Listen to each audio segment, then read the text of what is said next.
वसुदेवसुतं देवं कंसचारणूरमर्दनं देवकी परमानंदं कृष्ण वंदे जगद्गुरु।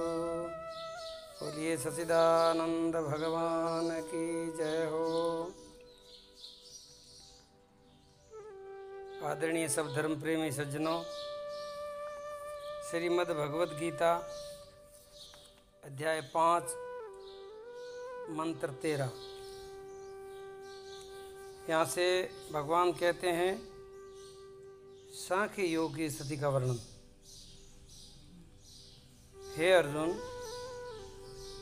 अंतःकरण जिसके वश में है वही बात आ गई। आखिरी में आपको अंतःकरण को वश में करना ही पड़ेगा। उनके अलावा कोई साधना में, कोई भी साधना में सफलता नहीं मिलती। अंतःकरण है वश में जिसके, ऐसा सांख्य योग का आचरण करने वाला पुरुष न करता हुआ और न करवाता हुआ 9 द्वारों वाले शरीर रूपी घर में सब कर्मों को मन से त्याग करके आनंद पूर्वक सच्चिदानंद घन परमात्मा के स्वरूप में ही वो स्थिर रहता है। अब वो परमात्मा को, आत्मा को, उसमें कोई अंतर नहीं है। आत्मा है वही परमात्मा है। आत्मा है सच्चिदानंद स्वरूप है, परमात्मा सच्चिदानंद स्वरूप है। शरीर की एक सीमा है, शरीर सीमित होने से कारण उसको हम आत्मा कहते हैं, और पूरे ब्रह्मांड में व्यापक है, इसलिए उनको परमात्मा कहते हैं, है वही। अब बताते हैं परमात्मा में कर्तापने का अभाव का खंडन भगाते भगवान कहते हैं, अर्जुन, परमेश्वर मनुष्य के न तो कर्तापन की, न कर्मों की, न कर्म के फल की संयोग की ही रचना करते हैं, किंतु स्वभाव ही वर्त रहा है। ये सब स्वाभाविक हो रहा है। सारा स्वभाव किसका? एक तो जो प्रकृति है, प्रकृति का स्वभाव क्या है? ज्ञान, क्रिया, ये प्रकृति की स्वभाव है। तो हर मनुष्य, हर प्राणी कोई न कोई क्रिया करते रहते हैं। तो उसमें 3 गुणों का जो भाव है प्रकृति में, 3 गुणों की जो क्रिया है, 3 गुणों का जो स्वभाव है, 3 गुणों का वही प्रकृति का स्वभाव है।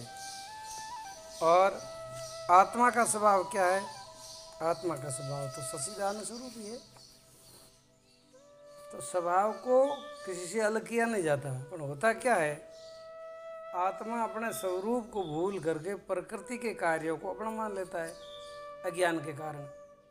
वहाँ से ये सब समस्या खड़ी होती है। सर्वव्यापी परमेश्वर भी न किसी के पाप को ग्रहण करता है, न किसी के शुभ कर्म को ही ग्रहण करता है, किंतु अज्ञान के द्वारा, ज्ञान जिनका ढका हुआ है, उससे वह अज्ञानी मनुष्य सारे प्रकृति से मोहित हो रहे हैं।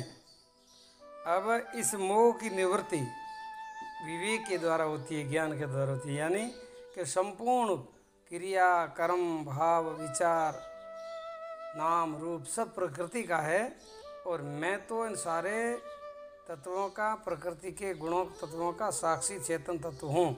मैं वो चेतन तत्व हूँ, मैं साक्षी हूँ। ऐसा भाव अगर बना रहे तो ये है ज्ञान। अब इसको भाव ये जल्दी नहीं बनता है। ये भाव बनाने के लिए बार बार उस तत्व का चिंतन करना पड़ता है। जितना उनका आप चिंतन करोगे, तत्व का चिंतन करोगे, जितने ही आपकी वो साक्षी भाव प्रकट होगा। भगवान कहते हैं, ज्ञान की उपमा बताइए सूर्य के समान। जैसे सूर्य उदय होता है तो सारा अंधकार नष्ट होता ही है, ऐसे ये ज्ञान व्यक्तिगत होता है। आपका अंदर ज्ञान पैदा होगा तो आपका अंधकार मिटेगा, सबों का थोड़े मिटेगा। लेकिन ये सूर्य जब उदय होता है तो पूरे ब्रह्मांड का अंधकार दूर कर देता है। ऐसे ही आपकी आत्मा को अज्ञान है तो आपकी आत्मा में ज्ञान होगा तो आपका अंधकार, ज्ञान का अंधकार दूर हो जाएगा। ये सिद्धांत यही है। अब आपके ज्ञान को आप ही मिटाओगे, दूसरा नहीं मिटाएगा। न तो कोई गुरु मिटाते हैं, न कोई परमात्मा मिटाते हैं। ऐसे कभी भ्रम में रहना नहीं है, ये बहुत बड़ा भ्रम है। कई लोग ऐसे हैं कि वो ऐसा कर देता और वो ऐसा कर देता, तो वो ऐसा क्यों कर देगा? गलती तुम्हारी है, वो क्यों सुधारेगा? तुमने गलती की, तुम्हारी गलती तुम सुधार लो, बात पूरी हुई। दूर जाते ही क्यों? भगवान कहते हैं परंतु जिनका वह अज्ञान परमात्मा के तत्वज्ञान द्वारा नष्ट कर दिया जाता है, वो अज्ञान परमात्मा के तत्व ज्ञान द्वारा नष्ट कर दिया जाता है, उनका वह ज्ञान सूर्य के सदृश उस सच्चिदानंद घन परमात्मा को प्रकाशित कर देता है। वो ज्ञान से, ज्ञान ही प्रकाश है, अज्ञान ही अंधकार है। मतलब परमात्मा आत्मा का अभेद भाव हो जाता है, उस भेद खत्म रह जाओ, भेद खत्म हो जाता है, उस समय वो ज्ञान प्रकट होता है परमात्मा का। तो वो वैसे तो वो हमेशा के लिए है, ज्ञान तो है, ज्ञान को पैदा थोड़े किया जाता है, लेकिन अब उनकी आपको विस्मृति हुई है, उनकी स्मृति हो जाती है तो ज्ञान, विस्मृति है तो अज्ञान। तो ये सूर्य का तो उदाहरण दिया है, सूर्य तो भौतिक चीज़ है, अब दूसरा कोई उदाहरण देने योग्य वस्तु नहीं है। अब ये सूर्य भी है जो इसके भी, ये भी बादलों में छिप जाता है तो अंधेरा हो जाता है, बादल हट जाते हैं तो फिर प्रकाश हो जाता है। ऐसे ही हमारे भीतर विद्या ज्ञान के भ्रम के बादल जो आ जाते हैं तो आत्मा का सूर्य प्रकाश बंद हो जाता है। किंतु हे अर्जुन, जिनका मन तद्रूप हो रहा है, ये खास बात है साधकों के लिए, ठीक है ना। अब गीता का ज्ञान जो है परम कल्याणकारी है मनुष्य मात्र के लिए, इसमें कोई पक्षा पक्षी नहीं है। जिनका मन तद्रूप हो रहा है, जिनकी बुद्धि तद्रूप हो रही है, और सच्चिदानंद घन परमात्मा में ही जिनकी निरंतर एक ही भाव में स्थिति बनी रहती है, ऐसे तत्परायण पुरुष ज्ञान के द्वारा पाप रहित होकर के अपुनरावृत्ति को अर्थात परम गति को प्राप्त हो जाता है। वो फिर पुनरागति नहीं होती उनकी, वो जन्म मरने के सर से छूट जाता है। अब बताते हैं ज्ञानी पुरुषों की समदृष्टि और स्थिति का वर्णन। ज्ञानी जन विद्या और विनय युक्त ब्राह्मणों में, गौ में, हाथी में, कुत्ते में, चांडालों में भी समदर्शी ही होते हैं। वो समदर्शी होते हैं, समव्यवहारी नहीं होते। व्यवहार में भेद होता है, दृष्टि में भेद नहीं होता है। ज्ञानी दृष्टि से जीता है, अभेद दृष्टि में जीता है, ठीक है ना। इसलिए समदृष्टि की जब बात आती है तो सब में उस परम तत्व परमात्मा को देखना और सबों को अपने भीतर कल्पित देखना और खुद को सारे प्राणियों में स्थिति देखना। बात समझ में आती है? जिनका मन स्वभाव में स्थित है स्वयं, उनके द्वारा इस जीवन अवस्था में ही संपूर्ण संसार को जिसने जीत लिया है, मतलब अपने सादी भाषा में कहूँ कि मन जीता तो जग जीता, जिसने संपूर्ण संसार को जीत लिया है। भगवान कहते हैं, परमात्मा कृष्ण परमात्मा कहते हैं, वो जिसने जीते मन को जीत लिया है उसने पूरे संसार को जीत लिया है। जिसका मन वश में नहीं है तो अभी तक वो अधूरा है, क्योंकि सच्चिदानंद घन परमात्मा निर्दोष और सम है। ये दोष और विषमता सारी हमारी तरफ से पैदा हुई है। परमात्मा तो सदा निर्दोष है और सदा सम अवस्था में रहता है, इससे वे सच्चिदानंद घन परमात्मा में ही स्थित रहते हैं। जिनका भाव सम हो गया है, इंद्रिय जिसके वश में सम और दम साधन जिसने धारण कर लिया है, वो परमात्मा में सहज रूप में स्थित हो जाता है, एकता सहज रूप में हो जाती है। अब उनके अंदर संसार की तरफ तो उछल कूद है उसके अंदर है ही नहीं, कामना है ही नहीं, वासना है ही नहीं, मोह है ही नहीं, किसी से लगाव है ही नहीं, तो सीधा परमात्मा में इतनी तल्लीनता होगी ना भाई। तद्रूपता कहते हैं, तद्रूप हो रही है बुद्धि जिनकी, तद्रूप हो रहा है मन जिनका, तद्रूप उसके अंदर धस रहा है। अब भगवान कहते हैं, परमात्मा कहते हैं, हे अर्जुन, प्रिय को प्राप्त होकर के हर्षित न हो और अप्रिय को प्राप्त होकर के उद्वेग न हो।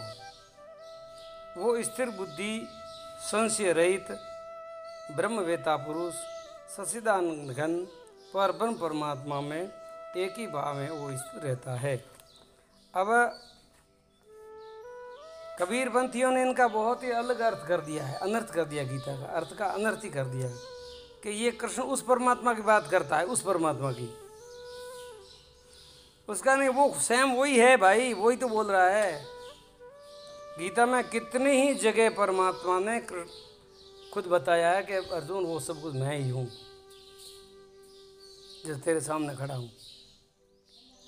देह दृष्टि से मुझे मत देखो, आत्म दृष्टि से देखो। अब तुम्हारे पास चमड़े की दृष्टि है तो तुम कृष्ण को मनुष्य ही समझोगे। ज्ञान की दृष्टि तो तुम्हारे पास है नहीं। ज्ञान की दृष्टि से तो भगवान वही तो है परमात्मा, और शरीर की दृष्टि से सबों का शरीर था ही पंचभूति, एकदम विलीन हो जाता है। तो कि नाना परमेश्वर कबीर, तो परमेश्वर एक भी बहुत है, ये कबीर को बीच में क्यों ढिलते हो? एक ही पूर्ण है वो तो। लेकिन उन्होंने ऐसी एक भ्रमना है, ऐसा उनको उल्टा जहर पिलाया हुआ है, सारे गीता का अर्थ का अनर्थ कर देते, सारे वेदों का अर्थ को अनर्थ कर देते। जहाँ कोई कवि शब्द आता है तो लेते ये कबीर है। अरे कवि का शब्द क्या अर्थ क्या होता है? कवि का अर्थ होता है सर्वज्ञता, परिपूर्णता। जो उनके गुणगान करता है, उनकी कविता करता है, कंथन करता है, उनकी महिमा गाता है। कैसे तो आनंद महापुरुष हुए हैं, उन्होंने तो कवि कहा है। आदि कवि वाल्मीकि आदि कवि कहा है, तो क्या कबीर हो गए? उन्होंने भी महारामायण का कंथन किया था। भविष्यवक्ता थे वो, त्रिकाल दृष्टि ज्ञानी थे, अकाल काल से जीते हुए पुरुष थे। ऐसे तो अनंत तो हुए, एक दो क्या हुए। ये मूर्ख ऐसा सोचते बस एक कबीर ही, दूसरे कुछ हुआ ही नहीं, तो दूसरा हुआ ही नहीं तो फिर होगा ही नहीं, फिर किसको सुना रहे हो? क्या हो गया बस। सृष्टि अरबों वर्षों से चल रही है भाई, अभी सृष्टि शुरू नहीं हुई है। हाँ, ये कह सकते हो कि बस परमात्मा संसार में जीवों के कल्याण के लिए महापुरुष बन करके आते हैं। पहले भी आए हैं, अभी भी आए हैं, आगे भी आते रहेंगे। कभी कबीर के रूप में, कभी वेद व्यास के रूप में, कभी विश्वामित्र के रूप में, कभी किसी रूप में आते हैं महापुरुष, और आगे भी आते रहेंगे। हाँ, वो बात बरोबर है, क्योंकि उनकी ऐसी उल्टी धारणा है, लोगों को भ्रमित कर रही है, विवेक तो है नहीं। ये परमात्मा स्वयं कह रहे हैं, बाहर के विषयों में आसक्ति रहित अंतःकरण वाला साधक आत्मा में जो ध्यान जनित सात्विक आनंद, जो ध्यान के द्वारा जो पैदा होता है सात्विक आनंद, उसको प्राप्त होता है। तदंतर सच्चिदानंद घन पर ब्रह्म परमात्मा के ध्यान रूप योग में अभिन्न भाव से स्थित पुरुष, ये बातें वो नहीं बता रहे हैं, अभिन्न भाव से स्थित पुरुष अक्षय आनंद का अनुभव करता है। तो अक्षय आनंद का अनुभव कहाँ करता है? अंदर ही तो करता है, तो अंदर ही तो है, बाहर कोई है नहीं। कबीर ने तो हर अपनी वाणी में विशेष करके ध्यान दिया है। अरे मूर्ख, तू किसको ढूंढ रहा है? वो तू ही तो है, वो तू ही है। वेदों ने यही कहा, वो तत्वमसि, तू वही है, तेरे सिवाय कुछ ही नहीं है, खुद को पहचान ले। है घट में सूझे नहीं नालत ऐसे जिंद, तुलसी ऐसे जीव को भयो मोतिया बिंद। इन विचारों के मोतिया बिंद हो गया है, खुद में है नहीं, दूसरों की शास्त्रों की मानते नहीं। इन शास्त्रों का उल्टा सुल्टा अर्थ ऐसा करते हैं, ऐसा तोड़ मरोड़ करते हैं, बेचारे कभी शास्त्र पढ़ा ही नहीं है, उनको लगता है हाँ ये बात सही, उनको पता ही नहीं है। शास्त्र पढ़ो तो आदि से अंत तक पूरा पढ़ो तो आपको कुछ बात समझ में आएगी। बीच में एक दो श्लोक निकाल दिए, उल्टा पुल्टा अर्थ कर दिया, बस ये कबीर परमात्मा, कबीर परमात्मा। बोलो, ये कोई वास्तविक विवेक की बात नहीं है। भगवान कहते हैं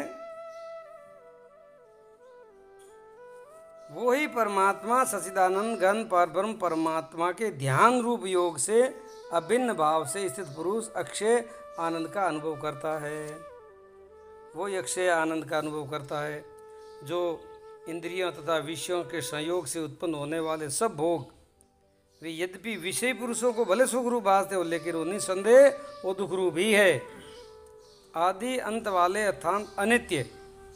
इसीलिए अर्जुन बुद्धिमान विवेकी पुरुष उनमें कभी नहीं रमते, वो तो उस परम आनंद की प्राप्ति कर लेते हैं जीते जी अवस्था में। और शरीर सबों का ही काल का ही ग्रास है, चाहे कबीर का हो चाहे कृष्ण का हो, कोई भी महापुरुष हो, वो अमर होते हैं तो शरीर से कोई अमर नहीं होता है।